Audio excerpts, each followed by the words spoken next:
Bonjour, enfin rebonjour, bon après-midi plutôt.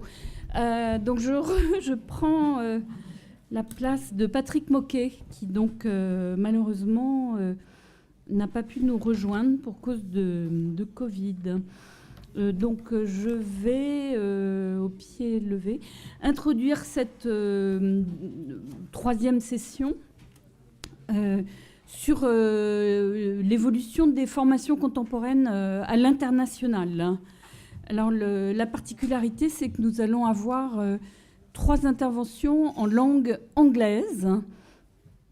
Donc je vous rappelle que les interventions ne sont pas traduites ni vers l'anglais pour nos collègues, ni les leurs.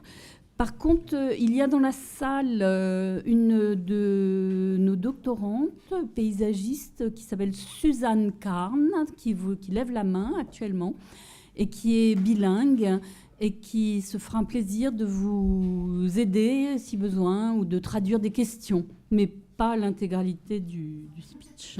Bon. Alors, on va écouter 4 interventions. Donc, Catarina Antunes va présenter la jeunesse de la formation en architecture de paysage au Portugal. Anna est diplômée de l'université d'Evora, paysagiste, et elle est aujourd'hui praticienne. Mais elle a fait sa thèse avec Teresa Andresen. Et donc, l'écouter présenter, on a évoqué ce matin un peu la question du Portugal par rapport à l'Allemagne. Donc, elle va nous parler de Francisco Caldeira Cabral. Et ça me renvoie à cette année 2000, me semble-t-il, où j'avais pu, à la Fondation Gulbenkian, visiter cette formidable exposition montée par Teresa Andresen et intervenir aussi pour la première fois dans le colloque et classe consacré à modernisme et paysage. Donc je suis très contente de revisiter ces dimensions.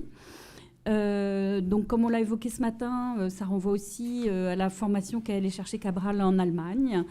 Et donc on va avoir des échanges entre ces différentes peut-être formations exposées, puisque Lars Hopstock, qui est ici et qui est junior professeur dans une université d'architecture, donc qui enseigne le paysage dans une université d'architecture en Allemagne, va nous parler de la modernisation de l'enseignement du paysage au début du XXe siècle.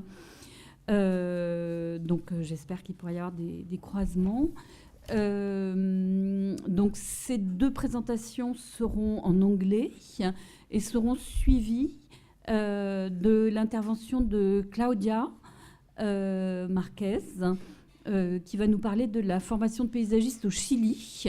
Et donc, Claudia est enseignante à Santiago de Chile, à l'Universidad Central de Chile, à l'école d'architecture et de paysage, mais elle est titulaire d'un doctorat qu'elle a fait à Paris. Donc, elle parlera en français. Enfin, Zydi Teqja, ici présent, est professeur d'architecture paysagère à l'université agricole de Tirana en Albanie et va nous parler de l'enseignement en Albanie et dans d'autres anciens pays communistes. Donc peut-être qu'une question transversale à ces interventions va être justement cette question du rapport entre régime politique et enseignement du paysage. Alors, so I give the floor first to Anna Catarina to speak about Portugal.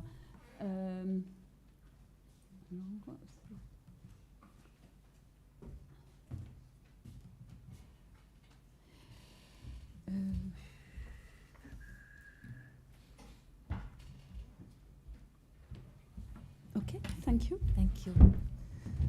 Yes, thank you. If you want to sit there, yes, it's better. Ça va? Ça va.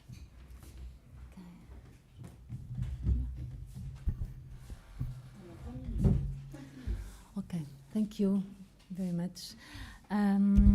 It's a pleasure to be here at the symposium. This theme of presentation is part of my PhD thesis, which aimed to demonstrate the German influence on the genesis of landscape architecture in Portugal. This thesis was supervised by Professor Teresa Marques and also Teresa Anderson from the University of Porto in Portugal, and both are also authors of this communication, which focus above all on the principles of the landscape architecture course that Francisco Caldeira Cabral launched at Lisbon, at the University of Lisbon in the early 40s, with a clear influence on what he learned and experienced at the Berlin Agricultural College, where he graduated in the late 1930s. The communication is divided into three parts. First of all, I will briefly refer to the basis and the body of literature used for this study, and after that, to better understand the foundations behind the creations of the landscape architecture degree in Portugal, it is necessary to look back to the 19th century in Prussia and learn about the scientific pedagogical program of the Royal Gardeners Training School and its successor, the Berlin Agricultural College, founded in 1929. And finally, we focus on the German influence in Portuguese landscape architecture. This study was developed having as basis recent research carried out about the foundation of the landscape architecture in Portugal. In particular, the pioneer published the research work carried out by Teresa Anderson, also mentioned, who studied the life and work of Caldeira Cabral, which inaugurated a new period in the historiography of landscape architecture in Portugal. In 203, the same author coordinated the organization of an exhibition and its catalogue under the name From the National Stadium to the Gulbenkian Garden, Francisco Caldeira Cabral and the First Generation of Landscape Architects. This exhibition involved a very detailed study of the works of the pioneer landscape architects, as well as their inventory and deposit in the National Archive, which allowed the preparation of subsequent research works, such as my PhD. Also, these documents used for these works, the publications that I mentioned, were essential for this investigation and were kindly provided by Teresa Anderson. In a second moment of the literature reviewed, and in order to understand the principles inherited from the Royal Gardeners Training School, which Caldeira Cabral studied at the Berlin Agricultural College, we proceed to the consultation of reference works on the training of gardening in 19th century, Potsdam, and the teachings of landscape architecture in Berlin at the beginning of 20th century. In addition to these secondary sources, we also consulted archives in Germany that bring together documents on Royal Training School and Berlin Agricultural College that are mentioned here.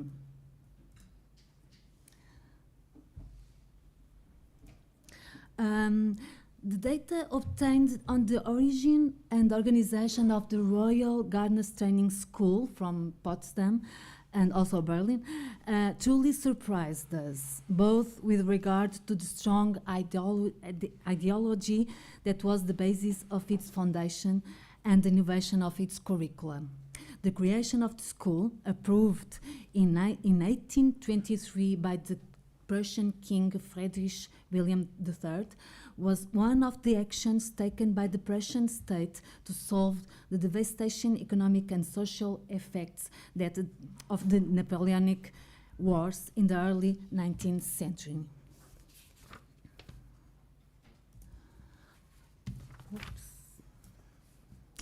This school, this slide shows the Potsdam school in the above, and here it's the Berlin Berlin Botanical Garden at that time in Schönberg. This school, which inaugurated the official teaching of horticulture and the practice of gardening in Prussia in the 19th century, became a center of dissemination of horticulture culture, training and practice of gardening and artistic thinking, with a tremendous impact on the Kingdom of Prussia and also Europe. It was also marked by an innovative study program which consisted essentially in the articulation of the scientific, artistic, and practical character of the training.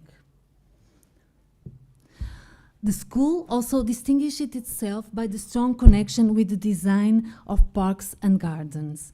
In fact, teachers and mentors like Peter Joseph Lanier, here in the slide, and the first director of the school, in parallel with the teaching, were devoted to design of parks and gardens, particularly in Potsdam and Berlin.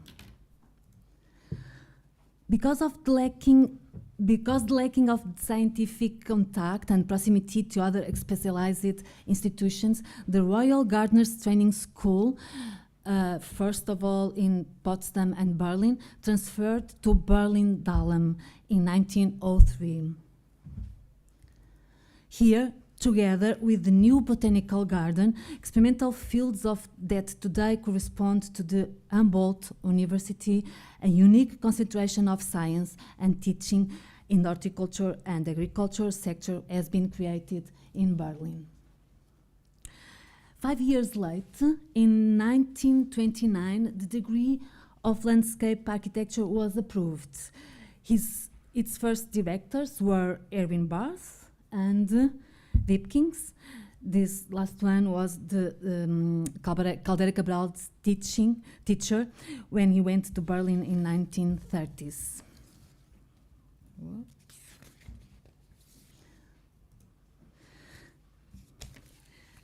Caldeira Cabral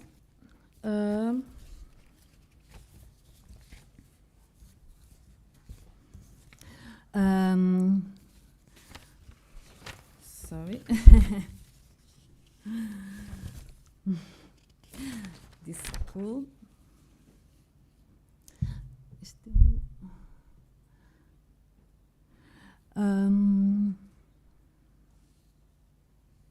Sorry, I'm very. 3, 4. I'm confused. And okay. Sorry. Francisco Caldeira Cabral, that we see now on the slide, graduated in agronomic engineer from the University of Lisbon and then lived to Berlin in 1936 to study landscape architecture. When Caldeira Cabral returned to Portugal, he dedicated himself to the creation of the course of landscape architecture at the Higher Institute of Agronomy. The course started in 1942, based on what he learned in the years spent in Berlin. Caldeira Cabral set up the landscape architecture course curriculum based on the organization of the course he attained in Berlin, grounded on the models of German schools, such as the Royal Training School, that favored the connection of horticulture with garden design and natural processes. Such foundations were based on 2 main ideas: the strong articulations between landscape architecture and other disciplines such as agriculture, horticulture, and gardening, and the practical exercise of the profession. The practice of landscape architecture in Portugal developed around the concepts and design classes that Caldeira Cabral introduced in the landscape architecture course, conferences and texts that he published in technical magazines, and began with the first projects carried out in Portugal. In the same way that he certainly got to know his teachers' projects when he was in Berlin, many of them carried in that city, in Berlin, and also in Potsdam. Your students also certainly looked to the first works of Caldeira Cabral as models for professional practice. The images we are seeing in the slide right now are from the National Stadium in Lisbon. It was with these projects, in the words of Teresa Anderson, that the practice of landscape architecture began in Portugal. Calder Cabral developed these projects while he was still a landscape architecture student in Berlin with his professor Konrad Wesner. German influence manifested itself in other fields of work shortly after Calder Cabral had returned from Berlin, and some examples are the modern design of parks and gardens, and about that, Calder Cabral argues that the change in lifestyle witnessed in the first decades of the 20th century had decisive consequences on the formal structure of the gardens. In the conference Gardens, in Portuguese, Jardins, held at the first floriculture exhibition in 1940, in Lisbon, he presents the foreign trends of the modern garden that he met in Berlin. He mentions the coexistence of two trends that he found to exist in practice of garden designs at the time. We believe that he referred to the architectural garden, and natural garden, a debate that was certainly acquainted with in the years he spent in Berlin. Other example is the urban green structure, based on a project that he met still as a student in the city of Cologne in Germany. He defends that the green radial systems intends to obtain the interpretation of the city and countryside is the ideal solution to solve the lack of green areas in large cities. Other examples are the landscape integration of infrastructures and large equipments. And once again, in a conference in the 50s about the landscape integration of infrastructures, Calder Cabral refers that landscape architects' collaboration was invaluable in the layouts of the famous German highways from the 40s, not only seeking a better integration of the roads in the landscape, but also drawing attention and avoiding tremendous damage, such as the alterations of atmospheric drainage. And to conclude, the view presented here on the origin of training in landscape architecture in Portugal allow us to conclude on the creation of an academic education and professional practice with a clear German influence. In the words of Calder Cabral, this approach meets the triple aspects of the professional: artistic, technical and biological, as well as the case at the Royal Gardeners Training School in Germany, which gave rise to the degree in landscape architecture he attended in Berlin in the late 1930s. The creations of higher educations in the 40s at the Lisbon Higher Institute of Agronomy led to the formation of a group of landscape architects able to plan, design, and manage the landscape in accordance with the conceptual principles brought by Francisco de Cabral from Berlin. Thank you for your attention.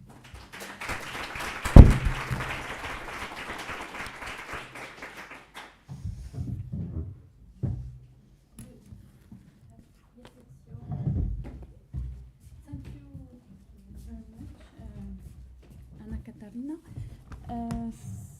Il faut que je clique. Arrêter.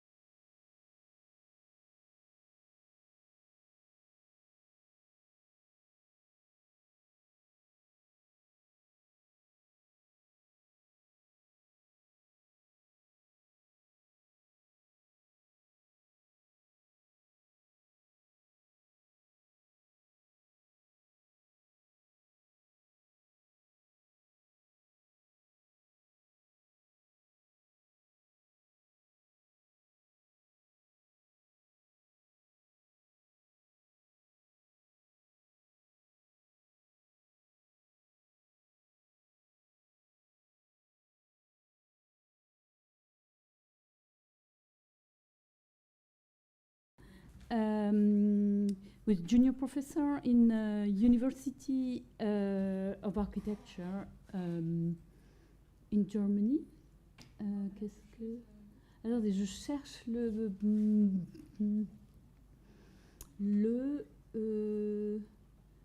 do you know where is the full screen? Parce que du coup c'est un PDF. Non, je ne veux pas le convertir. Où est-ce qu'il faut aller pour faire le... Here? Fenêtre? Réduire? Non? Je sais pas quoi, il m'a ouvert... J'ai fait une bêtise? Non, c'est pas vous. D'accord, voilà. Fallait que je fasse... Non, c'est en fait, il y a un bug, il faut modifier l'affichage à chaque fois. Bah alors ça... il y a un petit bug. Ok. So... I use the No, you can... So Lars will speak in English, but I think he can take take Bon questions. après-midi. Oui. Merci Merci it's okay. pour Intense. m'avoir invité. Thank you, Lars. I'd like to say while this is on that Lars and then Zydi also are members of the NELA network, the Network in European Landscape Archive. We are trying to constitute, and I see Teresa as well from Portugal. Yes. Thank you for having me here in this really magic place for such a conference. The background of my paper is the complex process, very generally speaking, of the subject of landscape architecture, then still referred to as garden art, Gartenkunst, finding its way into higher education in Germany. I will cover a time span of just over 2 decades before garden design was established as a full academic curriculum in Berlin, as we just heard. The aim is twofold. For once, I would like to give a comprehensive overview, not in the presentation, but in the paper, which is a bit more dense than this shorter presentation, over all the cases known so far to date, where institutions of higher education introduced the garden generally as a teaching subject, not as a curriculum, but as a subject. And secondly, to refer to discourses of the garden and of urban green spaces as represented by these cases. I'm synthesizing a variety of sources and publications only available in German, and I think despite the density, this is an appropriately wide-angled perspective for our occasion to get this overview. Findings have been categorized with respect to 2 professional academic fields. So on the one hand, on the one side, there's architectural design, where the garden is considered subject to architectonic design, and urban planning theory. We had this topic already today, where the garden appears as a spatial element, or is discussed as a spatial element in the urban plan. Both fields represent innovation fields at that time, and they are displaying the general reform processes that informed garden design education, generally design education actually, and they embody the all-pervasive discussion of space of the time around 1900. As represented by these 2 publications, I have on this slide, just sort of as a field of association, the dissertation thesis by Heinrich Wölflin, Prolegomena for Psychology of Architecture, and Hermann Mertens' study on the optical measure for city planning from 1890. There were, of course, other, for example, social, technocratic, hygienic approaches to urban green spaces, but I concentrate on this artistic approach because I think it helps understand the raised interests by architects in garden design at that time, and it was a crucial field of reference for the personalities that were involved in teaching garden. So it's sort of, my findings were pointing at this context. We've seen this before. Just seen this. The introduction of the first 2 truly academic curricula at the Berlin Agricultural College in 1929, first students were inscribed in 1930, may feel like a new era for German horticulture and landscape architecture. However, I think its momentousness partly obscured not only the potential strengths of the horticultural colleges or horticultural institutes that continue to exist, it also eclipsed the manifold other efforts made over the past decades. And I will not address the so-called Higher Institute for Education in Horticulture, Höhere Lehranstalten für Gartenbau, in short, horticultural institutes, but I have to mention them as they represent pre-academic garden design education in Germany, and they continue to exist and are certainly under-researched, so very welcome to have new research on these institutions. It is common knowledge how towards the end of the 19th century the landscape garden was in many ways considered a stereotype. A reform was provoked by intense critique from the life reform movement and proto-modernist Kunstgewerbebewegung, so the German equivalent of the arts and crafts movement. And in those years, garden designers were witnessing how architects gained major commissions, above all for the much noticed exhibition gardens, and this fueled the debate on an improvement of the education for garden designers to improve competitiveness with regard to artistic capacity. This is only one aspect of it, but it was one of the main questions discussed. Within the profession of garden design, it was widely held that the horticultural institutes could not provide the young generation with the skills and knowledge, neither the formal certificates necessary to compete with architects and their academic degrees. The solution finding was very complex, and I'm trying to give an overview over this in the volume published soon by Routledge, edited by Stefanie Hennig and Dietrich Bruns. I think someone was referring to it before. So reformists considered the modern garden increasingly, together with the house, as functional architectonic composition, part of a formal spatial Gesamtkunstwerk, as, for example, or as the example by Max Leuger's Mannheim exhibition illustrates well, rather than an embodiment of sentiments and enhanced naturalistic views, which was now considered a feat. And some architects debased the garden artists to mere assistants whose job it was to complement the architect's artistic vision with plant knowledge. Friedrich Ostendorf in 1914 claimed, is it clear? Yeah. That a naturalistic garden could not be considered art as it was not, like the Renaissance garden, based, I quote, based on a clear artistic idea, a clear spatial concept. He even denied that it was possible to draw a landscape garden as a horizontal projection of spaces.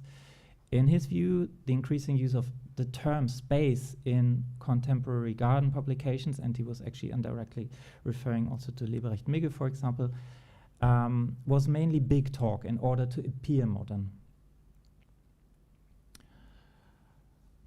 Also little considered is, generally now in research, is contemporary garden historiography, in which a new attention to earlier eras is obvious, above all, a re-evaluation of the geometry and spatial characteristics of Renaissance and Baroque gardens, which mirrored and influenced what happened in design practice.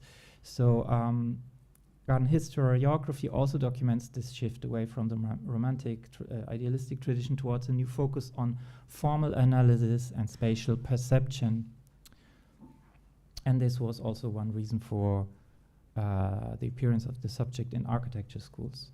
The polemics are really, they're really mind-blowing. They're really, really polemic. But I can only give this one example here by August Riesebach, actually a student of Wölflin and the first academic art historian to devote a monograph to garden history, as you can see with a certain bias. Under the influence of such polemics, the notion of the garden had shifted, where it had until then been perceived as a low horticultural art, and then eventually repudiated as no art at all. Progressives from the Werkbund and other reformers hoped that the Reform Garden would achieve an elevation of garden art to the level of a high Raumkunst, the true spatial art as it had once been. Besides architecture, the second field of innovation, as I mentioned, was urbanism, and I'm referring here to the artistic approach that was famously represented by the Austrian Camillo Sitte and his book of 1898, City Planning According to Artistic Principles, The Art of Building Cities, L'Art de Bâtir les Villes. This approach to urban planning was mounted against a more technical approach that aimed at developing a socio-technical strategy to guide urban development, which Sitte considered reductionist. Both the reformist architects, inspired by the architecture of the time around 1800 and the arts and crafts movement, and also the urbanists, urban design in the Sittian vein, they both refer to an ideal of purposefulness, and both directions played a key role in the debate on modern spatial garden and park design. Both are represented in the academic sphere when we search for the reception of the subject of the garden amongst architects in academia. I will have to radically summarize this aspect, but one of the best known German language publications on urban green in this context is probably Sitte's own analysis under the title Großstadtgrün, Metropolitan Greenery of 1900, which was republished in 1909 as an extension to his famous monograph. And it was taken up by his admirer Karl Henrici. You see his collection of his essays in the middle, and I will now refer to him in a minute. And he published under the same title, Großstadtgrün, in 1901, an essay that was also re-edited in this collection in 1904. Sitte left, Henrici I will refer to, and Gurlitt on the right side introduced the garden as a topic in urban planning. Gurlitt at Dresden, but we cannot go into this. Sitte and Henrici's critiques of urban green spaces were based on the recent interest in formal and gestalt qualities and dealt with modern physio-psychological theories of perception. Outlines as shapes and facades as vertical surfaces were considered in their capacity to form a lively succession of spaces, of objects and voids as the very stuff that makes city space. Too many trees and above all the much derided shrubbery were rejected as they distorted proportions, obscured the clarity of lines and cloaked pre-existing, I quote, spatial beauty in street and square, as Henrici said it. The question of metropolitan greenery was thus above all a question of restraint. And around 1900, different urbanists incorporated the topic green spaces into the lectures and publications, and this was also discussed in the Garden Journal, so the profession was very aware of this critique. The reform debates had continuously raised the interest of architects in matters of residential gardens and public open space. Correspondingly, in some cities, municipal garden directors were offered a lectureship at the local Technische Hochschule, Institute of Technology, TH, formerly to instruct the young architects about the importance of urban green spaces. In order to mitigate fears amongst garden designers that architects would become even stronger competitors, it was emphasized that respective teaching commitments did not include design exercises as to, I quote, protect the non-expert from amateurism in this field. There's only one known case of an architecture school where teaching was indeed conducted more in the form of design exercises. It concerns a central figure of the garden reform. We've just seen a work by Max Leuger before, founding member of the Werkbund and with ample international pedigree. He studied at the Académie Julian in Paris and is known as a ceramicist above all, a little bit forgotten today as an architect, but Leuger was very influential back then. He gained a full professorship in 1898 at Karlsruhe Technische Hochschule, and his subject breadth was enlarged to interior design and garden design officially as the topic of his lectures. And I show here, without commenting, unpublished examples of student works. These are from later decades. It's difficult to date them. They're in the archive, and they've almost been thrown away. I was told that I think in the 80s somebody found a pile of these drawings in the courtyard, and they saved them to take them to the archive. So in his seminars at Karlsruhe, the garden was but one aspect of his concept of Gesamtkunstwerk. It's not so easy to find out how his teaching was exactly conducted, but while he never taught garden designers, it is still noteworthy he taught architects. It's still noteworthy that Karlsruhe was at that time the only university at which garden design was represented in some form beyond mere lectures. Like, thinking also found a certain dissemination through not only his wide reception, but of his work, also his publications, but also through disciples, students who revered him and who referred to him. For example, these tree drawings you can find in other publications, Leuger's drawings from Leuger's own teaching manuals. Examples, as mentioned so far, were cases where practicing garden designers taught ongoing architects. Different thing altogether were projects for entire classes for garden designers with a leaving certificate from a horticultural institute, so a sort of further education. As most potential students were lacking higher education entrance qualifications, such classes were mainly conceived without any kind of examination certificate. There was the earliest known case at the Technische Hochschule Aachen in 1911. A course was installed, but it was not successful. We only have some documents in the garden journals. There's a student report printed that same year.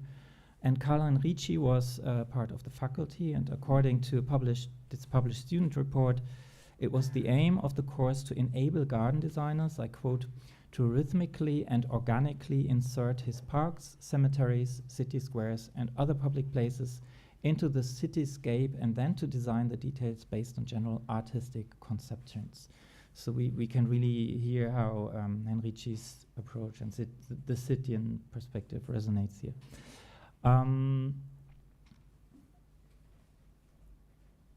Did I jump over one? The most discussed potential places where the much lamented artistic inferiority of garden designers could be adjusted and in tune with the fin de siècle ideal of direct exchange between the arts were art colleges.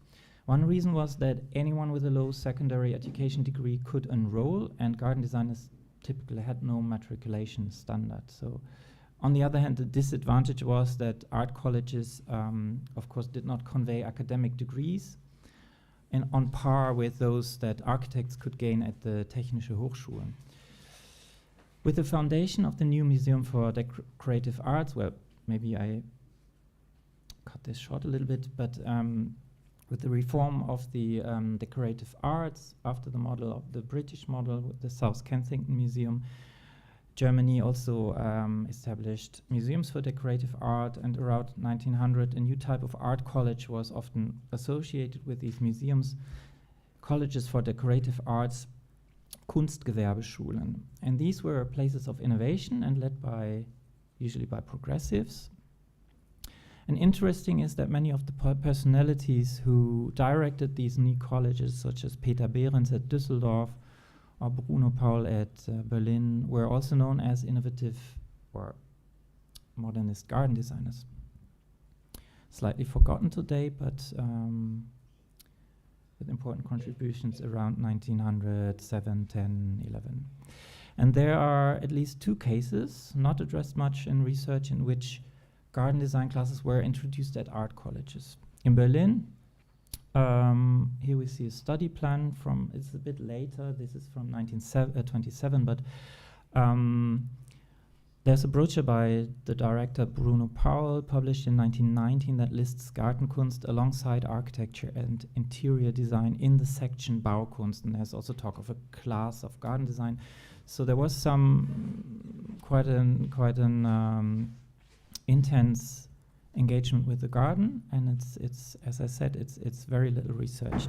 The most noteworthy and comparably well-researched case, with which I will conclude my presentation, we find at Düsseldorf, where over many years, Municipal Garden Director Walter Freiherr von Engelhardt led a garden design class at the College of Applied Arts, and it was open to both architects and garden designers from the horticultural institutes. In lack of illustrations, there's no archival material yet I could find. Also, I mean, during the pandemic, it was really, archival research was really limited, so during the main phase of research for this paper. So in lack of more directly applicable illustrations, I use these because they are associated with von Engelhardt. No less a person than Hermann Muthesius was involved in this project at Düsseldorf. He was working at the Trade Ministry at the time, being in charge of modernizing the art colleges or art education, and the occasion of the establishment of a new architecture department in 1909 was taken as opportunity to create the first dedicated studio-based class for garden design at a German art college. Von Engelhardt, who taught without salary, he was municipal garden director, laid emphasis on questions of functionality, orientation on the given site, and the imaginary client's wishes. As he had propagated in his publications, von Engelhardt embraced the formality of the preferred architectonic geometry, but his main orientation was on this kind of snug Biedermeier's simplicity, something that he admired in Schulze-Naumburg's work. And when in the context of post-war austerity measures after First World War, the college was merged with the former Royal Art Academy at Düsseldorf, von Engelhardt continued with his garden design classes, and apparently it's not quite sure, it only ceased to exist during the 1930s. So mind you, this happened in 1909, earlier than the mentioned class at the Berlin Art College, and 2 full decades before the establishment of the academic course at Berlin as at the Agricultural College, which is usually considered as the starting point of academic landscape architecture in Germany. So eliminating the Düsseldorf case can serve as a kind of conclusion, as it joins different threads of the story. Von Engelhardt was one of the central innovators of the discipline. You can take from this quote also sort of Bergsonian vibe, so he was not completely on the architectonic side. He tried to combine also the landscape tradition with it. And his theoretical book on garden design, he shows how he rejects the radical geometric paradigm of many architects, while still embracing a need of modernization. We have to consider that around the mid-1920s, the paradigm of the architectonic garden, mid-1920s, started to fade. This period was again a time of change. Von Engelhardt represents a bridge sort of between this geometric spatial paradigm and a contemporary approach to garden naturalism, which was then, of course, really taken up by the next generation. At the beginning of the century, von Engelhardt had belonged to a small group of progressives that achieved real change when he embraced this reform movement, the focus on space and geometry. At the same time, he kept this really independent mind as an ingenious critique of contemporary projects. The overview I tried to give leads to the conclusion that the developments at architecture schools retroacted by way of fueling the debate, the garden discourse.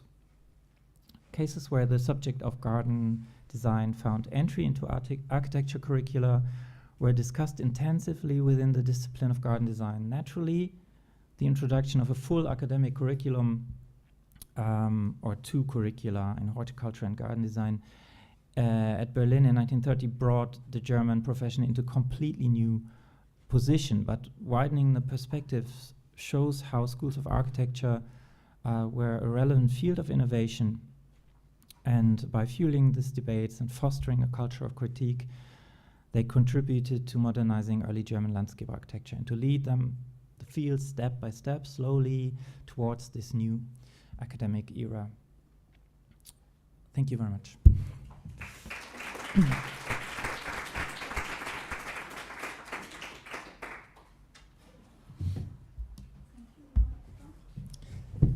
That was a bit of a race. Now we listen to Claudia about Chile in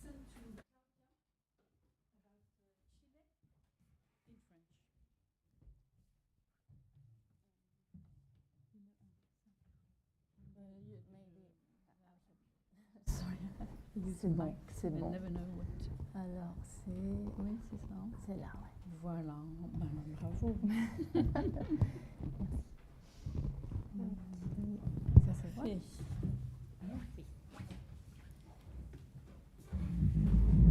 Je le mets là, c'est ça?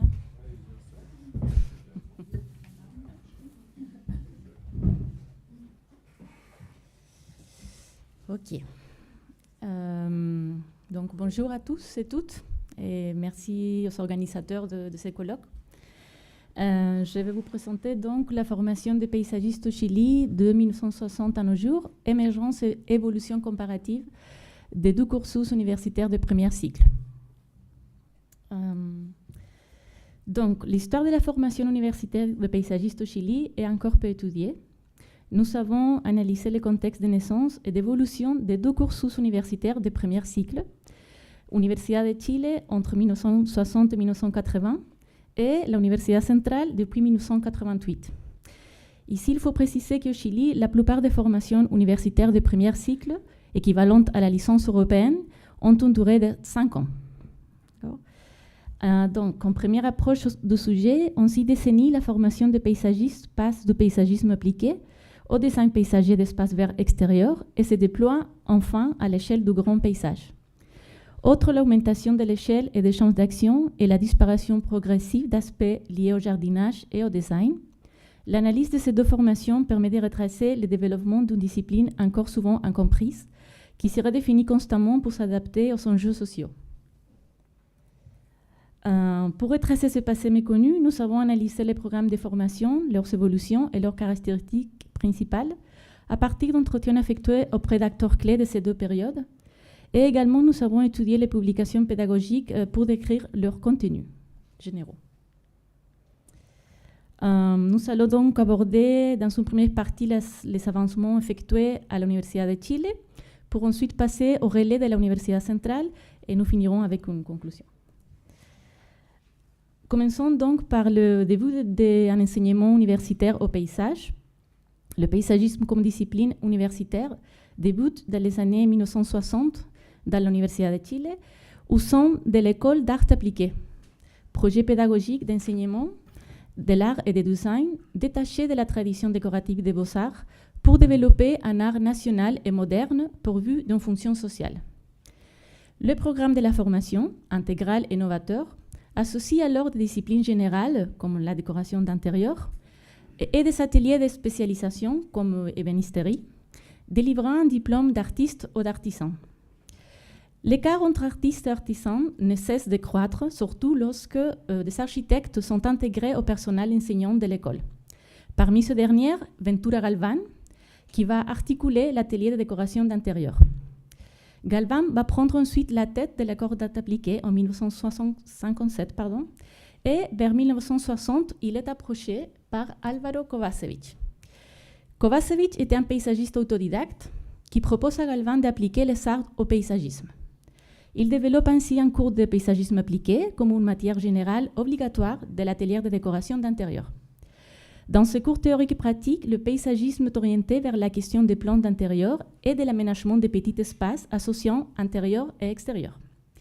D'après Kovačević, sa mission première était de faire comprendre la notion de paysagisme et de faire découvrir le matériel végétal à ses élèves, leur répétant « Les erreurs des architectes sont cachées par les plantes ». Sous la direction de Fernando Caracci, les élèves vont faire encore de la pression pour donner un véritable caractère universitaire aux différentes spécialités. Cela entraîne des restructurations successives du programme d'études et la création de nouvelles formations entre 1965 et 1966, parmi lesquelles un atelier de paysagisme. Ainsi, en 1969 sont délivrés les premiers diplômes d'artistes en décoration d'intérieur, spécialité paysagisme. Le programme d'études de cette première génération est encore assez artistique, comme on le voit sur l'image, s'ajoutant au fur et à mesure des matières complémentaires comme jardinage, urbanisme et daphologie.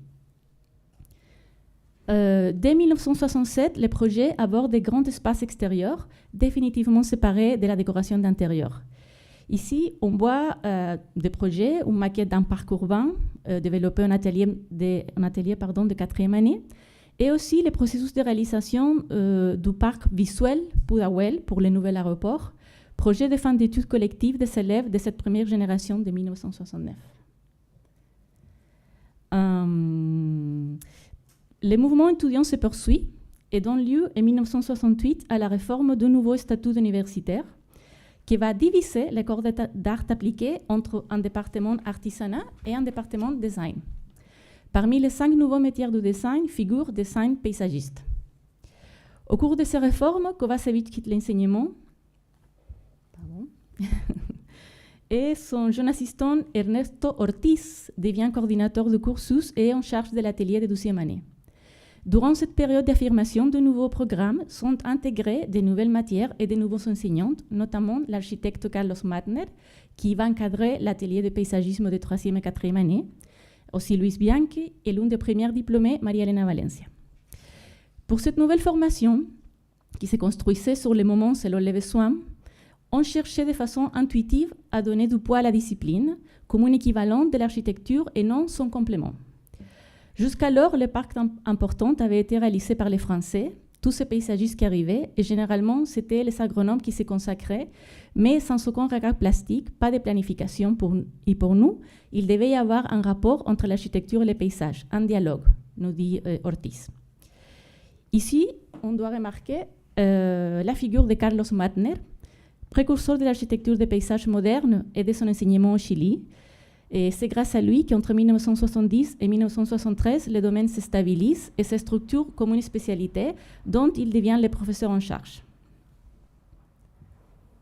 En 1970, la formation de dessin paysagiste, qui est gratuite mais sélective, comptait 45 élèves et 20 diplômés. Celle-ci dure 4 années, plus un 5e des projets finaux. La première année reste commune à tous les cursus de design, l'atelier inclus. Les enseignements étaient articulés en 3 lignes thématiques autour de l'axe principal de l'atelier, une ligne humaniste, une ligne design et une ligne botanique. Ici, nous voyons les cursus, ici à gauche, nous voyons les cursus dès 1977, où l'on apprécie ces 4 axes, les matières de dessin étant presque équivalentes à celles de l'axe botanique. Les ateliers de paysagisme augmentent l'échelle et les degrés de difficulté des projets jusqu'au grand parc urbain. Mais certains projets pouvaient être d'une ampleur majeure, comme la restauration des paysages de Yico, réalisée en atelier en 1969. Mais la plupart des projets issus des ateliers sont des espaces verts urbains au caractère social marqué, ce qui reflète la compréhension de l'espace public comme un concept plus humain et social. Avec ceci, et la prise de position publique de certains enseignants sur les espaces verts est créée alors une niche pour la profession au Chili.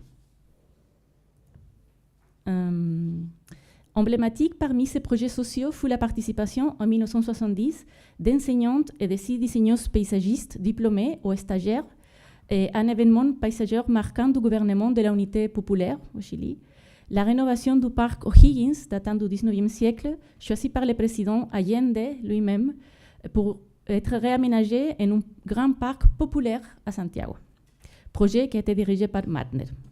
Nous pouvons aussi citer un projet final de 1972 pour la Corporation d'amélioration urbaine, dans lequel furent conçus et aménagés les espaces extérieurs des logements sociaux, grâce à un travail pionnier de co-conception et de co-construction avec les habitants. Ici, il y a quelques images des voyages d'études des étudiants dans lesquels on pouvait aborder des projets locaux coordonnés avec les administrations locales.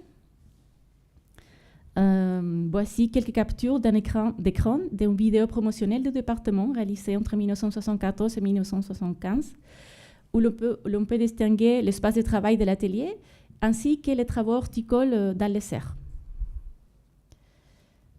Ici, on voit un projet final de 1980, le réménagement d'un parc urbain et ses alentours, où l'on peut apprécier le niveau de développement à temps dans les projets. En 1973, vient le coup d'État au Chili et l'université subit l'intervention des forces militaires. Le département de design essaye de normaliser ses plans d'études rattachés à la faculté d'architecture et d'urbanisme, mais la formation paysagiste fut fortement perturbée. Quelques enseignants ont dû quitter le pays, comme Marques. En 1974, vont intégrer aux ateliers d'autres enseignants, comme Monica Palma, qui était une diseigneuse paysagiste. Un rapport d'un groupe d'enseignants de 1977 nous permet d'apprendre les fondements sur lesquels s'appuie alors la formation. Le paysagiste est appelé à découvrir les valeurs du paysage naturel et son ordre, et ainsi à élargir les espaces qui restent dans la ville. Espaces dont l'organisation serait une tâche nécessairement interdisciplinaire entre paysagistes, architectes, urbanistes, géographes, etc. Son champ d'action, c'est l'environnement extérieur où il s'occupe des interactions entre naturel et bâti. On distingue également deux domaines d'action, l'apport des solutions aux problèmes urbains et le design du paysage lié à la planification de vastes zones, annonçant le futur de la profession. Le document liste aussi une série de principes toujours d'actualité, comme l'objectif de permettre à l'homme une expérience avec la nature, la considération des communautés végétales avec des espèces adaptées aux climats locaux et le travail à plusieurs échelles. Mais en 1980, l'Université de Chile ferme finalement le département de design. Voyons maintenant donc la reprise de l'enseignement de la discipline en premier cycle à l'Université centrale. En 1981, le gouvernement militaire réforme la loi sur l'enseignement supérieur et permet la création d'universités privées. En 1982, naît l'Université centrale, enfin, université privée donc, avec une formation en architecture dès 1983 et une faculté d'architecture et de beaux-arts en 1986.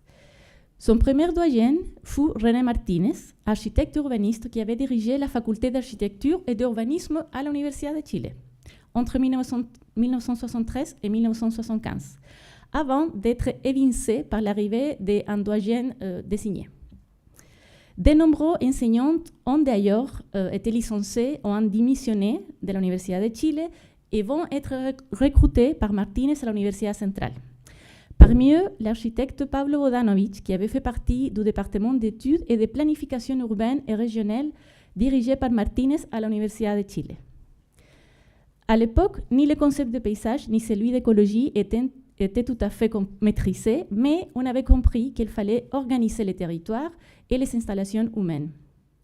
Martínez propose donc à Vodanovic de mettre en place une nouvelle formation paysagiste à l'Université centrale avec une approche novatrice basée sur la question environnementale, l'usage du territoire et les études des paysages.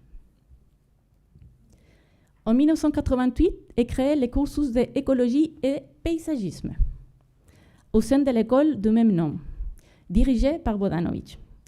Le choix du nom pour la formation fut très controversé, car on estimait que le terme paysagisme tout seul exclut le contenu scientifique pour se consacrer à faire des beaux dessins. L'option architecture de paysage fut abandonnée, le terme écologique étant plus significatif et recherché à l'époque, et aussi car certains architectes se seraient opposés. La nouvelle formation débute en 1989 avec un budget réduit, pouvant s'autofinancer.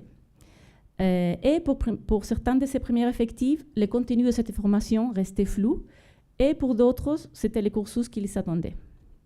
Diverses spécialités sont recrutées lors de la mise en place initiale du programme d'études, dont des anciens designers paysagistes de l'Université de Chile pour la formation des ateliers. D'abord, Luis Bianchi et Monica Palma, puis Marner, Ortiz et Valencia à leur retour d'exil. Si bien cette équipe de paysagistes était assez alignée sur la formation de ces colloques paysagistes, cette dernière était plus ambitieuse et il était donc nécessaire de faire appel à des expertises encore non abordées par le paysagisme, car le jardinage rentre dans les sciences et les arts du paysage, mais les sciences et les arts du paysage ne rentrent pas dans le jardinage, d'après Vodanovic. La formation payante et sans grande sélection dure 4 années, plus 1 an pour la réalisation d'un projet et l'écriture de monographie. Le programme d'études que vous voyez sur l'image est structuré en 4 grands domaines: art et design, plutôt réduit, technologie, sciences humaines et sciences du vivant, avec le meilleur nombre de matières. L'on délivre aussi une licence en sciences et arts de l'environnement et optionnellement un diplôme intermédiaire de technicien paysagiste supérieur. Le profil professionnel promu alors indique que les colloques paysagistes combinent les connaissances et les compétences des sciences écologiques et environnementales avec une formation humaniste et des compétences créatives dans le domaine de la conception d'espaces habitables. Ils valorisent la tradition paysagiste, complémentaire du bâtiment et de la ville, mais développée avec un sens nouveau de préservation du milieu naturel. Le champ d'action professionnel couvre une large palette des tâches professionnelles supérieures dans les administrations et dans des équipes interdisciplinaires. Dès 1990, le pays entame son retour à la démocratie. Et la discipline et la formation à l'Université centrale vivent des événements clés, comme la loi environnementale de 1994, intégrant la valeur paysagère au statut d'impact, matière qui commence à être abordée dans la formation, et également les programmes du ministère du Logement et de l'Urbanisme en faveur des parcs urbains en zone vulnérable en 1992, pour lesquels un groupe d'enseignantes, dont Marner, Vodanovic, Bianchi, Palma, Valencia, Ortiz et Uteven, met en place un bureau de projet à l'école d'écologie et paysagisme, s'attribuant la création de 2 parcs à Santiago. Les matières environnementales s'imposent alors de plus en plus dans les ateliers, ce qui pousse les partisans de l'axe plastique à défendre l'importance du design. Depuis, des tendances se dessinent parmi les élèves qui penchent soit vers le design, soit vers l'environnement. En 2002, Martínez quitte le décanat et Vodanovic la direction de l'école. Les programmes d'études avaient été peu modifiés, mais sous la direction de Valencia, la formation change d'intitulé à Écologie et paysage. Pour les mêmes diplômes, et le rythme d'études devient semestriel, ce qui permet de diminuer le temps de certaines matières et d'en intégrer ou préciser d'autres. Les matières et les profils généraux sont maintenus, mais le champ d'action change d'échelle et renvoie tant à l'environnement qu'aux espaces publics. L'on décrit un professionnel avec une solide préparation dans les domaines de l'organisation et de l'aménagement du territoire, combinant la maîtrise des principes écologiques systématiques qui gouvernent le design, dans les aspects conceptuels, symboliques, esthétiques, éthiques, constructifs et fonctionnels. Ces changements sont encore en cours lorsqu'en 2006, l'Université centrale décide de fermer l'admission à ces cursus pour des raisons économiques. En effet, le faible nombre d'inscrits devient caractéristique de la formation, ce qui nécessitait un soutien important du rectorat. Face aux contestations, une proposition de restructuration est élaborée par une équipe de 4 enseignants et à bout d'un an, la formation d'architecture de paysage est créée, menant en licence en paysage et environnement, mais sans option de diplôme technique. Le titre d'architecte de paysage est finalement retenu dans un souci de conformité avec des formations similaires, surmontant la résistance interne de la faculté des architectes. Pour le nouveau programme et profil d'études, l'architecte paysagiste développe des compétences et des talents autour de l'étude, du design et de la gestion du paysage, des interventions à petite échelle aux projets plus importants tels des parcs et des plans directeurs. Il traite de manière intégrale les matières du design, de l'environnement et du territoire dans les paysages naturels, ruraux et urbains, et il peut aussi planifier, dessiner, gérer et construire des projets paysagers, toujours avec des critères esthétiques, fonctionnels et durables. En 2009, un document... Oui, combien? OK. En 2009, un document élaboré par l'école analyse les 252 projets de fin d'études effectués entre 1996 et 2008. Et parmi ces projets, presque 14% traitent du domaine de la planification et de la gestion du paysage, tandis que 86% portent sur le design et la restauration du paysage. Et parmi ces dernières, les projets de design paysager des parcs publics représentaient 48% du total. Depuis, un rééquilibrage, voire un inversement entre ces deux types de projets se sera produit à l'école. Le programme d'études actuel de la formation découle avec peu de différence de celui de 2007. Cependant, on remarque comme changement un programme d'études et un titre qui mettent davantage l'accent.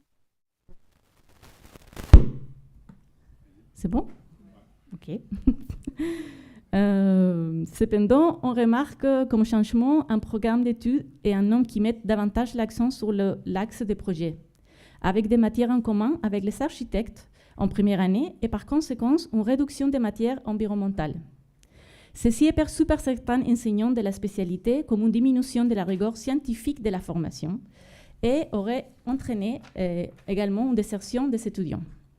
De leur côté, les enseignants du domaine art et design regrettent que les élèves arrivent de moins en moins à donner des réponses solides en design, générant des projets trop génériques, avec une perte donc de la conception du paysagiste qui serait celui qui conçoit une idée, façonne les lignes, définit les espaces, les structures végétales, comment les utiliser, avec quelle forme, avec quelle dimension, où les placer.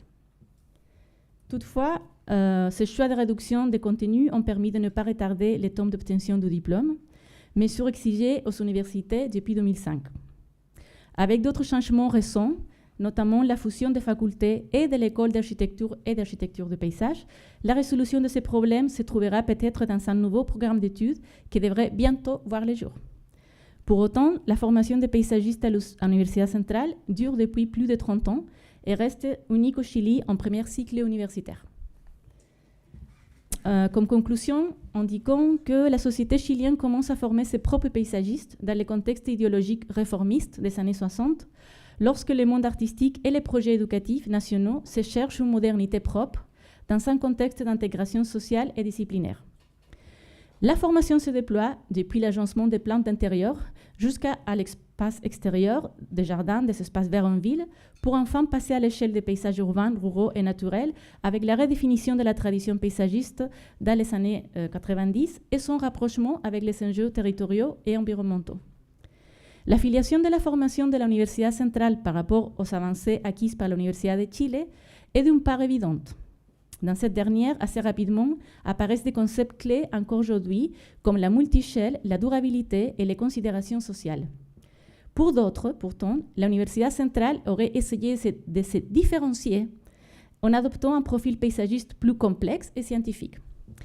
On a vu cette même tendance lorsque à l'Université de Chile, le design paysager a tenté de se distinguer du jardinage des premières années. Nous constatons ainsi une progression régie par des tentatives de formation de se distinguer de la précédente, plus jardinière ou plus paysagiste, alors que, depuis le début, il existe un fil conducteur commun. Toutefois, on constate une disparition graduelle de l'enseignement plastique à l'Université centrale, moins exigé et recherché par des étudiants plus attirés par la dimension environnementale. Même après 2007, quand les cursus s'orientaient de nouveau vers le design et la projection.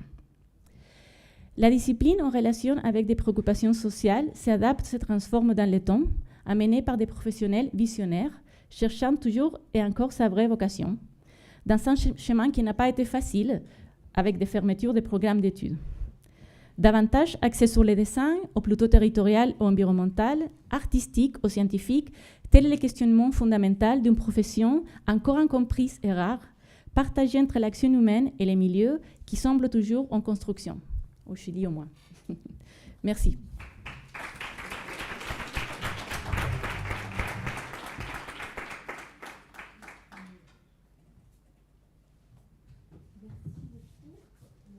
Alors, la dernière... oui.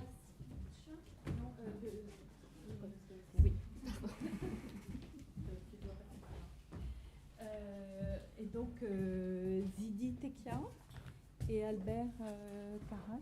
Vous êtes deux? You're alone? Okay.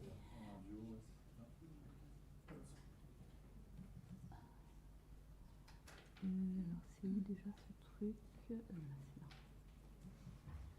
Okay. So,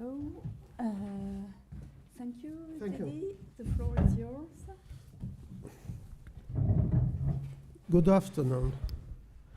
It's quite a pleasure for me to be here. We have quite a new program of landscape architecture, and it started just some years ago. So it's quite a pleasure for us to share what we could do and what we found in the process of setting up a quite new program of landscape architecture. First of all, to exclude some confusion that is present when we discuss about landscape architecture, I am saying that at least in this presentation, we accept the definition of Michael Murphy of landscape architecture as design discipline dedicated to understanding and shaping landscapes. As I mentioned, we started discussing about landscape architecture seriously about 12 years ago, and one of the discussions made by the time was what department, what faculty can do this. And there were also people in our, we are an agriculture university, and there were people pretending that we can't do it at all. So it's not our duty to do landscape architecture. And I have been, first of all, I am not a landscape architect, and I am not an historian. I was dealt mainly with ecology and landscape ecology. But starting from 2010, landscape architecture is my main field of study. And so trying to learn myself, I tried to build a new program, of course, working with other colleagues. First of all, what we have seen is that the pioneers of landscape architecture invented this profession in a period of democratic science and industrial revolutions that encouraged civil rights movements. And just 2 years ago, IFLA revised its definition of tasks and roles of landscape architects. I am not going to read it, but just wanted to underline that in the new definition of IFLA, things like territorial justice, social and economic well-being are part of tasks and roles of landscape architects. And we can say that these issues are political issues also. Now, thinking about any connection between political democracy development and landscape architecture, the first simple thing we did was bringing in one timeline the main developments in democracy and in landscape architecture education, first as a number of programs and then in the content, trying to bring together quantitative and qualitative aspects of landscape architecture education. So even in this simple scheme, you can find some synchronization. But then, of course, this was just a push to go ahead and find something more about this relationship. And so what we did is, first of all, we tried to build up a database of landscape architecture programs worldwide. Of course, it is based on internet search. First of all, databases of well-known organizations like ECLAS, Uniscape, in fact, it is ASLA, the American Society of Landscape Architects. And also some other databases. We try to collect programs from Asia, Africa. And so we could build up a list of around 338 landscape architecture schools that provide landscape architecture education, and at least we could, we could find what kind of institution it is and where it is. And then to measure democracy, we used two indexes. One is the Democracy Index of Economic Intelligence Unit, and the other is Freedom House report.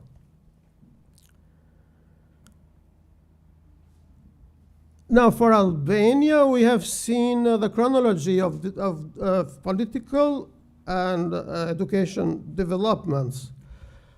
And then the same indexes, of course, we collected for Albania and for other former communist countries.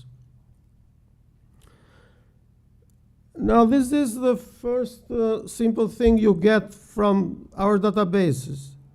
So the charts here tell that practically more than 85% of landscape architecture programs are in democratic countries.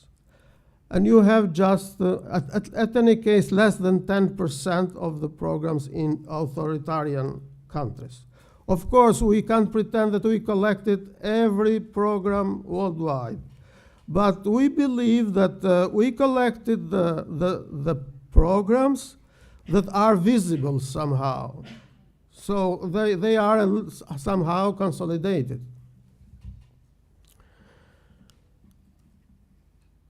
Now, of course, the developments of democracy and landscape architecture are two different processes that maybe develop independently.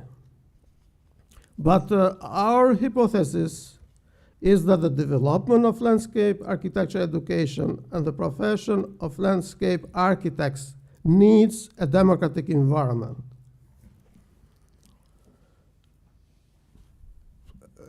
Now, of course, everyone can say, but who did landscaping in Albania before, or who does it even now in other countries? Of course, there are people that deal with landscaping. And for example, in Albania, up now, we made some survey and we found that most of them are agronomists or forestry engineers. This was one argument that Agriculture University had a basis to start this program. Now, we followed the development of landscape architecture education in Albania and other countries, but especially for Albania, we followed the process of European integration, assuming that for countries like us, so for former communist countries, progress in European integration is the same, in the same time, progress in democracy. I will try to save some time in case. So this is, I am not reading everything, but we brought face-to-face important steps in European integration of Albania and in education and landscape education especially. And we find that step by step, the two independent processes go, how to say, hand to hand.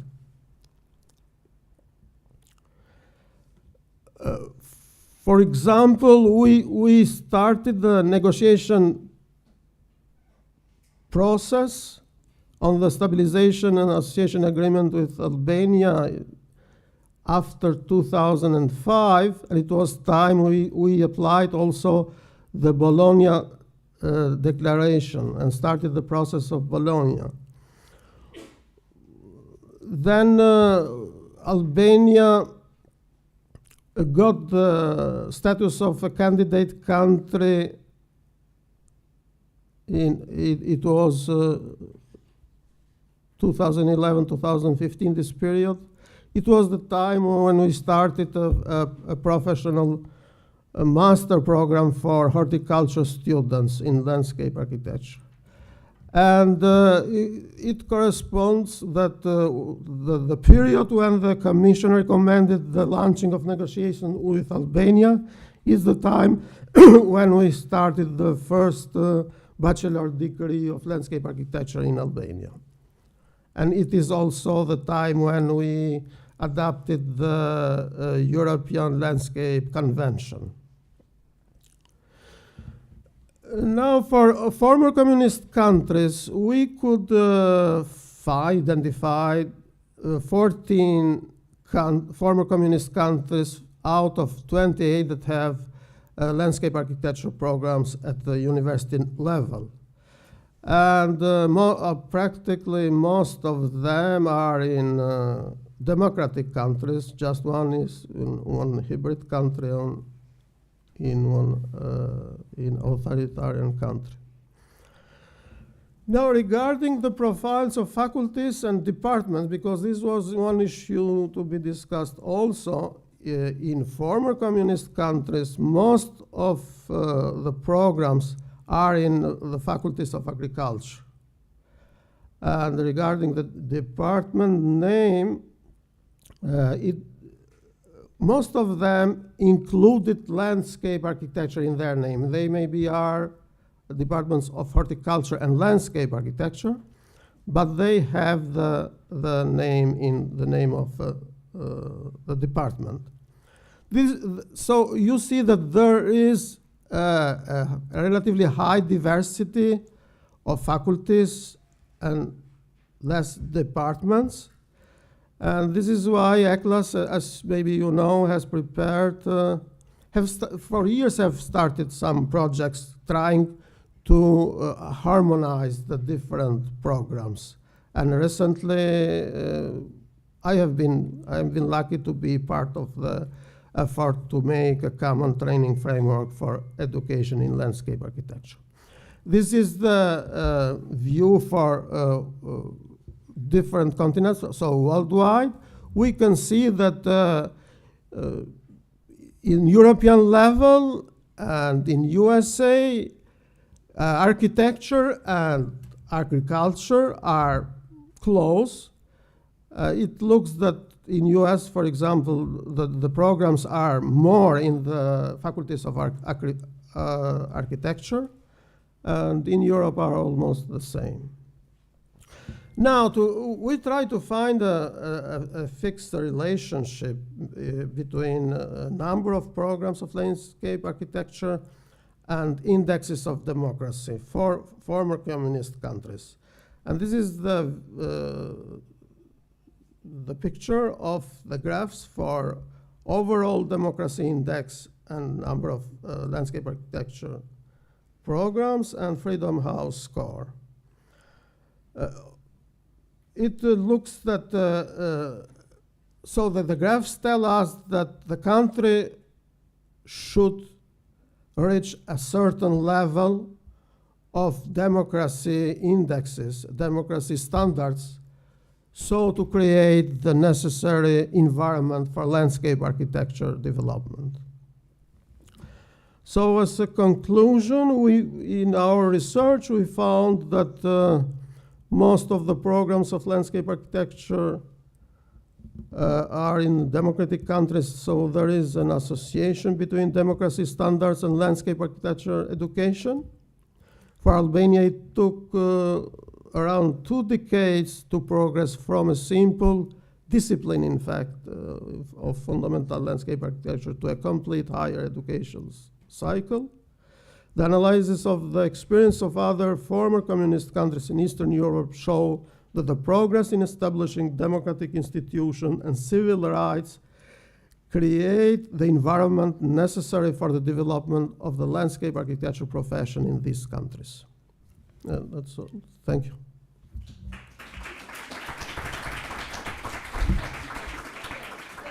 Okay.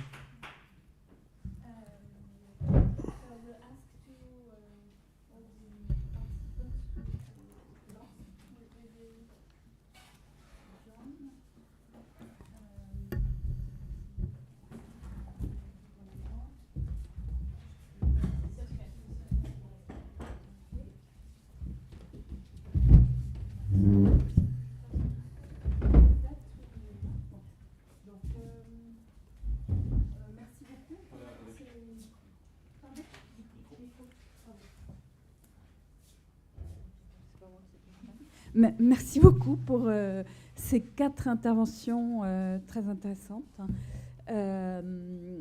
Et j'espère que tout le monde a pu suivre malgré les différences de langue. Donc je vais vous proposer un petit moment d'échange. Voilà, il faut que je regarde quand même l'heure que j'ai perdue. Elle est là.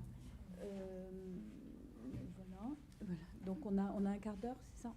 Oui, bon, je tiens pas forcément. Ok. Lolita, est-ce que tu veux parler en anglais ou en français? À qui ça? You can try. Okay.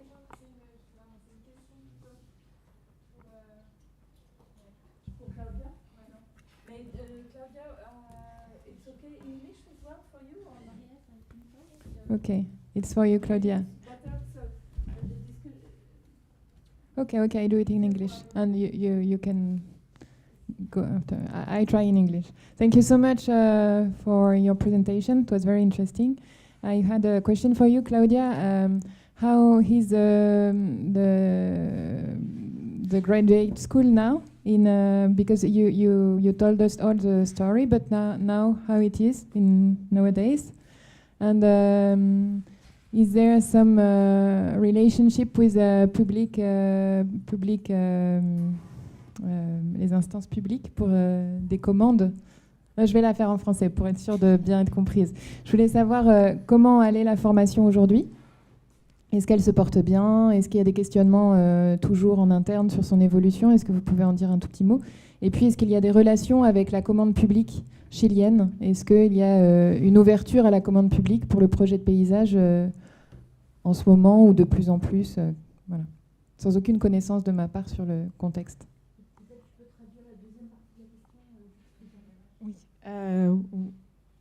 Right. So the first question was, what is the program like now, the graduate school like now? And the second part of the question was, is there a relationship between the landscape architecture program and the public demands or orders for projects? And how does that work politically? Si j'ai bien. Oui, et merci pour la question. Et, le dernier programme d'études que j'ai montré, c'est le programme actuel. Donc, il y a cette école d'architecture des paysages qui existe donc depuis 33 ans, avec toutes les modifications que nous avons vues dans les cours. Je parlais dans la pause déjeuner avec quelques collègues, justement, l'un des problèmes, c'est que c'est une université privée, c'est payante. Au Chili, c'est super cher à étudier aux universités. Donc, nous sommes vraiment un modèle néolibéral approfondi. Et donc, s'il n'y a pas beaucoup d'étudiants, l'école n'obtient pas beaucoup d'argent et donc il risque tous les années de fermer. Donc, on a toujours le péril, ouais, cette année, s'il n'y a pas assez d'étudiants, on va fermer l'école. Donc, ça se passe moyen de ce côté-là. Mais sinon, il y a des problèmes aussi. J'essaie de montrer ça dans mon exposé, qu'il y a des allers-retours entre ce qui est l'architecte paysagiste ou pas. Il y a la ligne d'études n'est pas claire, je pense, pour tous les étudiants. Et finalement, il essaye de faire rentrer trop de choses dans une seule formation. Donc, des aspects techniques jusqu'au plan directeur de paysage à grande échelle. Donc, j'ai l'impression que les étudiants n'arrivent pas vraiment à tout maîtriser. Et il n'y a pas non plus de ligne de spécialisation, que ça devrait être le cas, je pense, justement, pour ceux qui veulent se spécialiser, disons, dans les projets de design, versus ceux qui préfèrent travailler à l'échelle des grands paysages de territoire, des études d'impact environnementaux, etc. Donc, c'est pour ça que j'ai dit qu'ils se cherchent encore, parce qu'en ce moment, on prépare un nouveau programme d'études. Donc, on va voir qu'est-ce que ça donne, mais ça a été un processus compliqué, et c'est surtout compliqué à cause de financement. Ouais. Et sinon, ça, c'est une chose qui existait surtout au début de l'école. Justement, j'ai montré 2 projets qui ont été gagnés par des professeurs à l'école, à partir des demandes publiques du ministère du Logement, donc pour créer des parcs publics. Mais ce groupe n'existait plus. Et la relation que je peux mettre maintenant, c'est d'un côté, il y a plein de professionnels qui travaillent ensuite dans les mairies, dans les municipalités, dans les aspects publics des espaces verts en ville. Et sinon, l'école a été importante pour les études d'impact environnementaux au Chili, qui ont commandé donc aux lignes d'évaluation des paysages visuels. Et en fait, ce sont ces colloques paysagistes d'abord, puis les architectes paysagistes qui ont commencé à remplir ce vide, ces niches professionnelles qui n'existaient pas. Et l'école a même donné naissance à un manuel, on dit, un guide pour proposer une méthodologie pour cet aspect. Mais il n'y a pas vraiment, en ce moment, je ne pense pas qu'il y a une grande interaction entre des intentions, des projets publics et l'école en soi-même.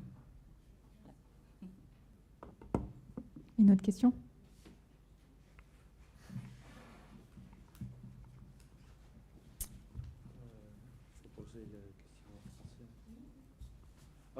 J'ai une question pour les quatre. Quelles sont les origines de la formation qu'on a présentée? Ça vient d'architecture, de l'art ou de l'agriculture? Quelles sont les origines qui sont la base pour la pédagogie? Est-ce qu'il y en a? Are there people who would like a translation? Yes. Okay, so what are the origins of the pedagogy? Is it rooted in your programs today? Is it rooted in art? Is it rooted in agriculture? Is it rooted in in architecture? What's the basis of your pedagogical structure today? You mean the programs today, the actual programs? Today, not what was presented. Because I mean. Oh, wait. Oh, sorry. Right, of course. In what you affirmed today, in your. Because recently programs have been more specialized, so there are actually the different tradition lines. I mean, you have the very early origins in the courtly gardens, where there were dynasties of court gardeners giving, having their élèves and giving their knowledge to them. But you also had then in the 19th century the upcoming independent nurserymen. So you have sort of parallel strands and parallel tradition lines developing, and then it's quite complex in the beginning of the 20th century, and there are all these different fractions fighting for, which is who's the most important. So there you can really find, you can follow in the journals really hard polemics. One person saying, no, we cannot accept that our art is located at an agricultural university when the first academic course was founded. So there was a lot of polemics against it, but at the same time, you find other opinions. You have sort of 4 different tradition lines, the ones that you mentioned, and they sort of feed together. Can I add something? Now, regarding what I have seen, is that landscape architecture normally start in 2 different fields, architecture and agriculture. Generally, most of the programs, early programs, started from agriculture, because gardening maybe is a good bet to start a new program.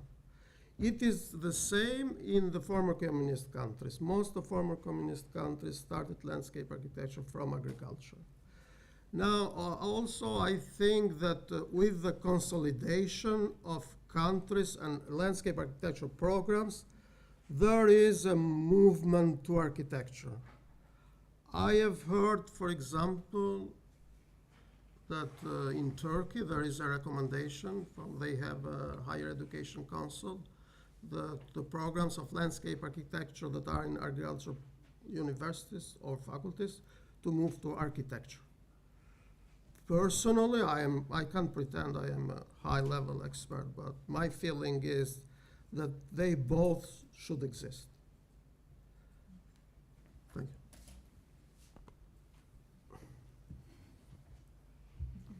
So in Portugal, We have now, I think, 4 universities where with the landscape architecture courses and degrees. And I think what Claudia Cabral brought from Berlin in the 30s, implemented in 40s, I think it's very present in these 4 courses, which is based mostly in agriculture proceedings and concepts.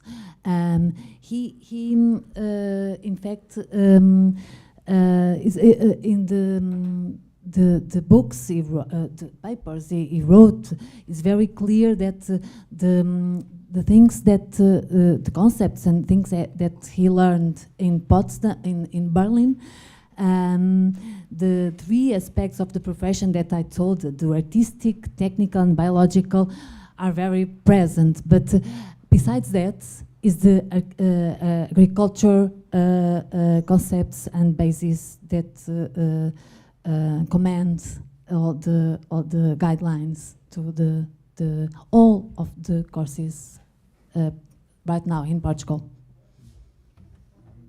One thing I wanted to add is, you know, the first course was founded at an agricultural university, but the first professor, Erwin Barth, that you have mentioned, was actually fighting for the course to be installed at an art college or a technical institute of technology. So he accepted the professorship while actually not really agreeing on the concept to be, you know, located at an agricultural university.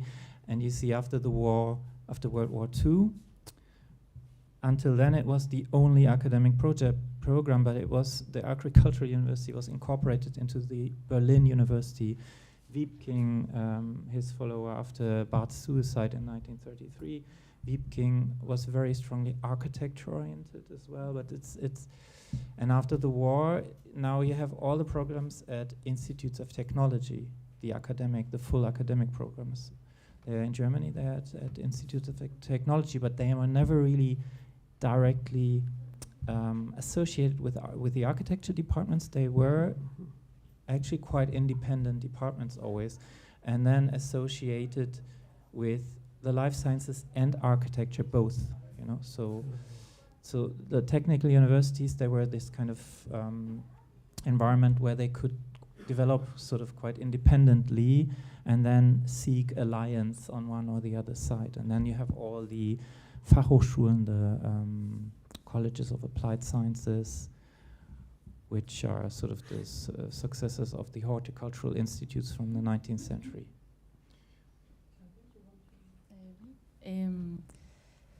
Oui, dans ce que je présentais, c'est marrant parce que c'est une espèce de mélange, parce que le précurseur qui a été Alvaro Kovacevic, lui, il était autodidacte. Et donc on sait aussi que dans l'histoire du paysagisme en général, il y a des personnages autodidactes, le même Olmsted, non? Mais il était plutôt du côté horticole, parce qu'il avait des cours d'agronomie. Mais, et après, le premier cursus a été né dans une école d'art appliqué. Donc les arts plastiques étaient très importants. Mais après, ça a bougé vers l'architecture. Et donc, ça s'est rentré dans une faculté d'architecture. Et quand ça a été créé à l'Université centrale aussi, c'était dans une faculté d'architecture par des architectes. Et Carlos Madner, qui a été un des fondateurs de l'enseignement de paysagisme au Chili, il était lui aussi architecte. Donc, je dirais que c'est plutôt l'architecture, au moins les dernières décennies, au Chili. Can I have a translation? Oui. Two.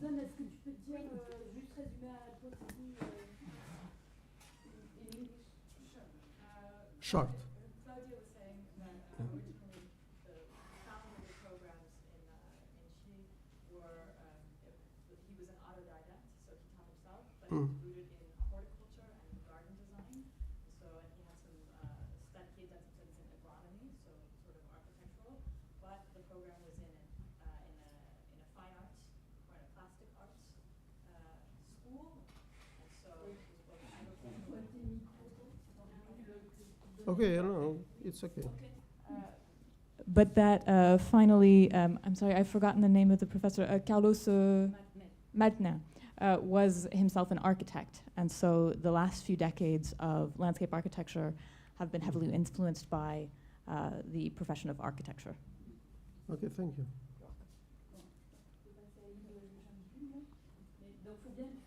Merci. Bon, merci à tous les quatre. Moi, j'ai une question qui s'adresse aux quatre.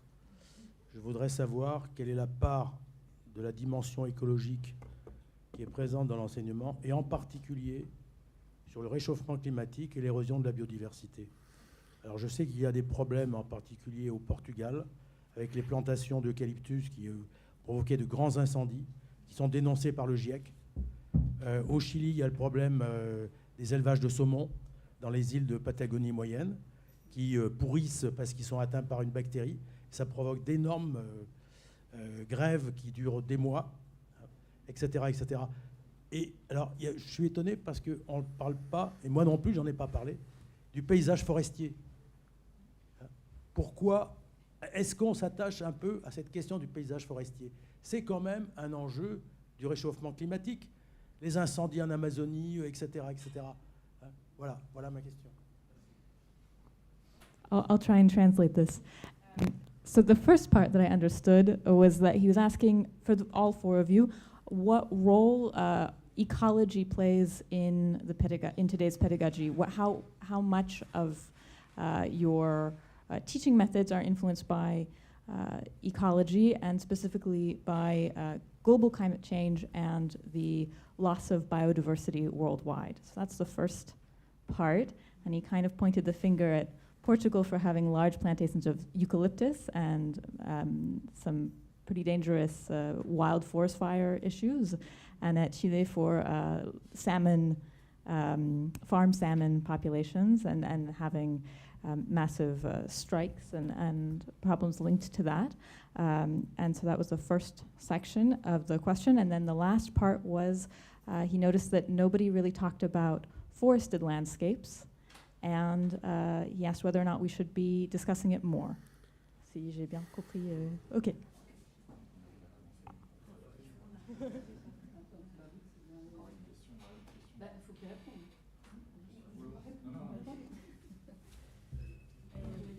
Je vais commencer. Oui, plutôt que de paysage forestier, on va parler de paysage naturel, non? Parce qu'il y a des endroits, c'est pas en forêt forcément,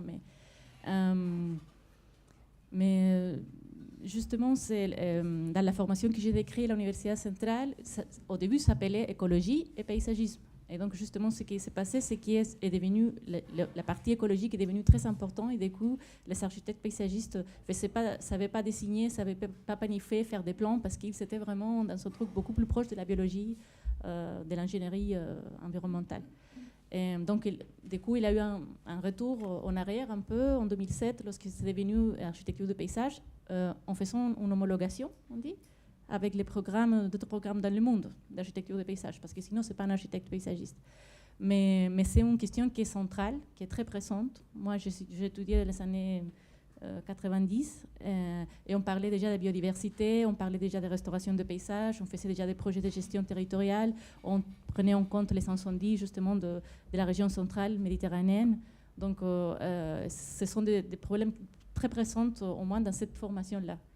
Mais après, ce n'est pas facile pour un architecte de paysage rentrer avec ce diplôme dans ce type de discussions publiques ou ce type de décisions. Parce qu'en tout cas, au Chili, ça n'existe pas vraiment une planification territoriale. Donc, du coup, ça reste très théorique, mais ce sont des thématiques qui existent depuis longtemps, qui sont incorporées. Of course. So just a quick resume. Basically, for a few decades, the program was called Ecology and Landscape, and so it was heavily rooted in ecology and in environmental engineering. But they found that in Chile, the people who were graduating finally weren't able to draw or design, and so there's a movement back towards landscape architecture. But it's still the ecology and territorial planning is still at the heart of the program. And you mentioned that you were studying in the 1990s, and that in the 1990s there was a lot of emphasis on forest management and on territorial planification, especially looking at biodiversity loss and forest fires. C'est okay.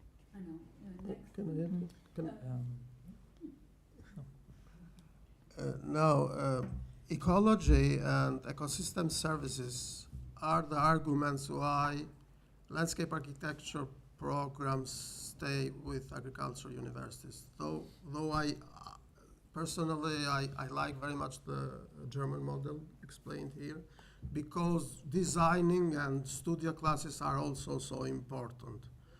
For us as agricultural university, ecology is part of the curricula. We teach ecology and sustainable management of landscape also. Thank you. Well, I think the maybe one of the big never-ending I don't know issues that our profession has, self-doubts and infights and everything, is based on the fact that it's a combination of completely different well, views of the world. I don't know how to say it, but there's the ecological and scientific perspective, and there's the artistic perspective. And if you try to sort of find, or if you, in the maybe say in the 90s, there was this really strong infight,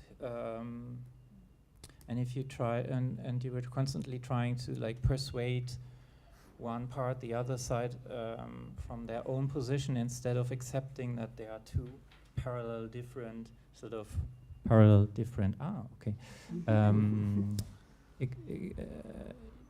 accepting that these are parallel different views that are both playing a role. And in Germany it was I think internationally, before the 1950s, there wasn't even the term ecology, in academia. So the first chair of landscape architecture was established at Munich at the Technical University. And when the Wolfgang Haber, he's now almost 100 years old, he still uses his office at Munich, and he's when he was registering sort of the name of his chair with the ministry said, no, Landschaftsökologie, we can't use the term Landschaftsökologie because nobody knows what is ecology. In the 50s, it was not a common term even.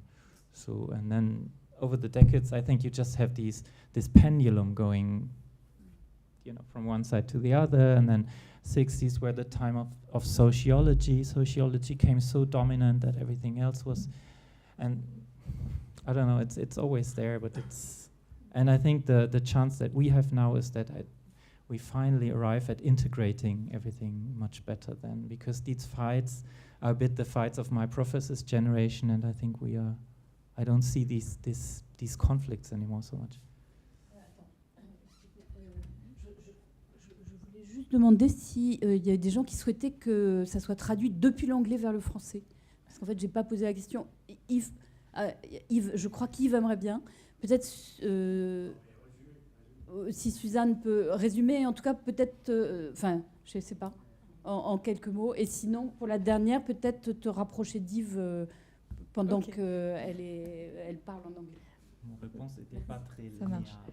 Pas facile à pour résumer très rapidement, comment il s'appelait, le Wolfgang Haber, qui voulait avoir un département en l'écologie du paysage, et qui, en fait, dans son université, était un petit peu moqué parce qu'il se moquait de lui parce qu'il disait.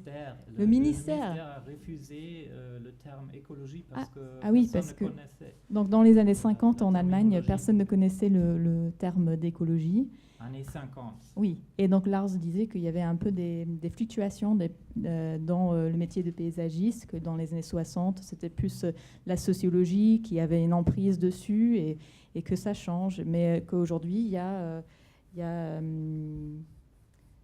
les différentes disciplines qui se mêlent, et c'est assez harmonieux, plus ou moins. Ok.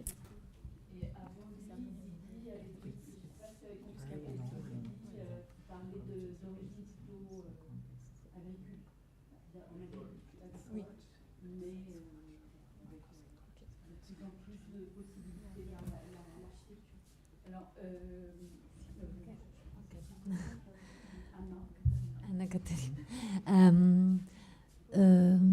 Yes, in the program, the landscape architecture courses programs, those questions or those concerns are very, very present. In Portugal, it's right. What we are said. I think the answer that I have, it's the academic thinking are not linked with the government politics and the decisions, and then the eucalypts are very, very expressive. I think it's interesting to see that your answers are, well, your last answer at least is connected, the answer about education is connected with something about the government policies. And maybe somebody has a question. I had a small one for Zydi. Did you, in your survey about the link between democracy and landscape architecture education, did you study that back in history? Because I think there are some examples. I think about Germany and Seifert, for instance, where in fact there are landscape architecture education or practice, and so maybe the question has to be turned a bit differently if we have the background from history. I don't know what you think. And I know Rosa also has a question about this democracy aspect. Juste un complément à cette question, s'il y a, peut-être c'est la même que tu proposais, s'il y a une conscience aujourd'hui dans les programmes de ce passé totalitaire qui chacun de vos pays a eu. Oh. Okay. Ma question, c'était est-ce que l'enquête sur le rapport entre démocratie et formation dans le paysage avait pris en compte l'histoire? Enfin, c'était posé la question dans l'histoire des formations. Ok. I'll translate. Yes. So the first question was for Albert, which was, you understood it in English, that it was a real. Right, and then the second part. It's my colleague, Albert. Right. It's okay. And then the second one was more general to everybody, and she asked if there was had been a study of the totalitarian history of each of your countries, and if that had had an impact on the formation of landscape architects. Can I say something? It's okay. Now, first of all, my study is based on statistical data. So generally is what I say, and of course there are exclusions. I am very interested myself to know, for example, what happened in 30s in Germany or in Chile during Pinochet regime with landscape architecture. What I have understood myself is that at least for former communist countries, democracy creates, first of all, property rights. And you can't have landscape architects without private properties. The situation in Albania, for example, was quite extreme because we didn't have private property at all. And then from the other side, democracy maybe influenced the landscape architecture development through economic development, because you need the middle class, I think, to have real landscape architecture development. Without the middle class, you can't do landscape architecture just for what was before 80s for kings or lords and things like this. Now, I had another issue, but I forgot it. Maybe to add, in Germany, I think most commissions are public commissions for landscape architects. So just because you say middle class private sector, I think in Germany at the moment it's more public sector. But of course the ideological question is sort of always the big elephant in the room. Especially, I wanted to address that topic before the question came also. But I mean, that's something you can do 10 symposia about, only dedicated to this issue. And there have been some, and it's been reflected on a lot. For example, at the anniversary of the German nature protection law, which was introduced in the 30s under the Nazis, and it was valid except for one paragraph, which was about privatization. No, public, how do you say, like when the state takes your private property. So there was this paragraph that allowed the Nazis to take your private property. But except for this paragraph, it was valid until the 1970s, the Nazi nature protection law. So at the anniversary, there were conferences about this, and Wiepking is, I mean, one of the probably worst, I don't know, polemicists of the time who really, he didn't denounce personally people.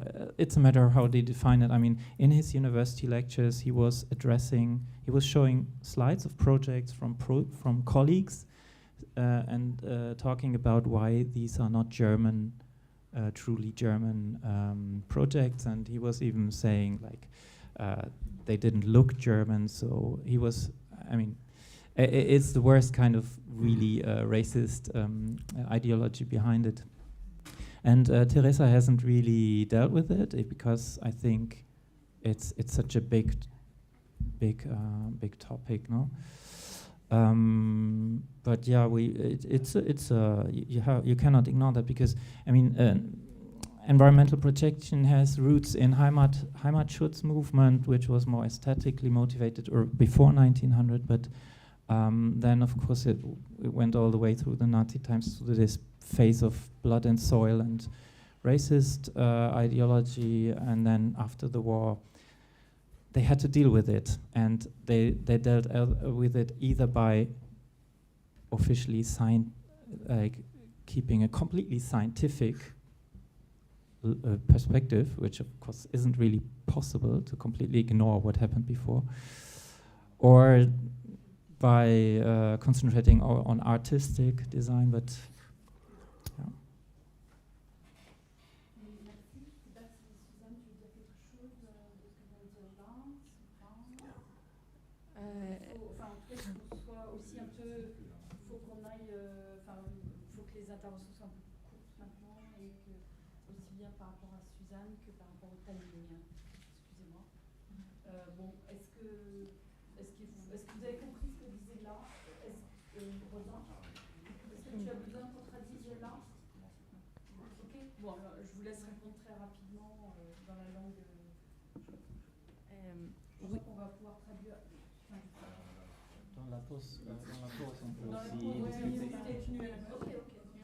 On finit juste le petit tour de table avec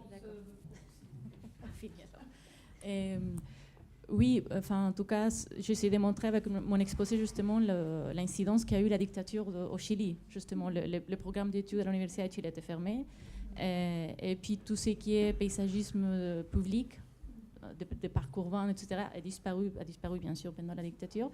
Si ça existe chez les étudiants, je pense que maintenant, oui. Dans ma génération, on n'avait pas ce type de conscience, je pense. Mais maintenant, au Chili, après 2019, l'estallido social, je ne sais pas comment on dit ça en français, mais en ce moment, les gens sont concernés que jamais de tous les changements qu'il y a eu avec la dictature, et on essaye de revenir en arrière, etc. It was mentioned in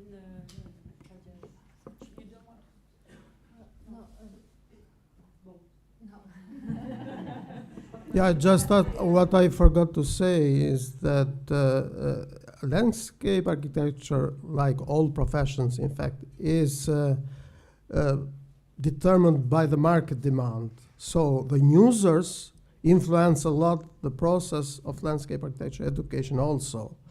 And in very poor countries, you can't have landscape architecture because there is no middle class And this is why I mentioned that there is no market request. Also in very centralized countries where everything is decided by the central government, it becomes difficult for landscape architects to participate in the public tenders. And it's my opinion. Well, I think all this is a great matter for more discussion, actually. Definitely. We have opened for but I'm sorry to say that we are over the time, and so thank you very much. Merci beaucoup, on a un peu dépassé le temps. Merci à Suzanne, merci à tous. Et je vous propose de prendre 10 minutes de pause, de discuter autour du café et du thé, voilà, et de nous retrouver.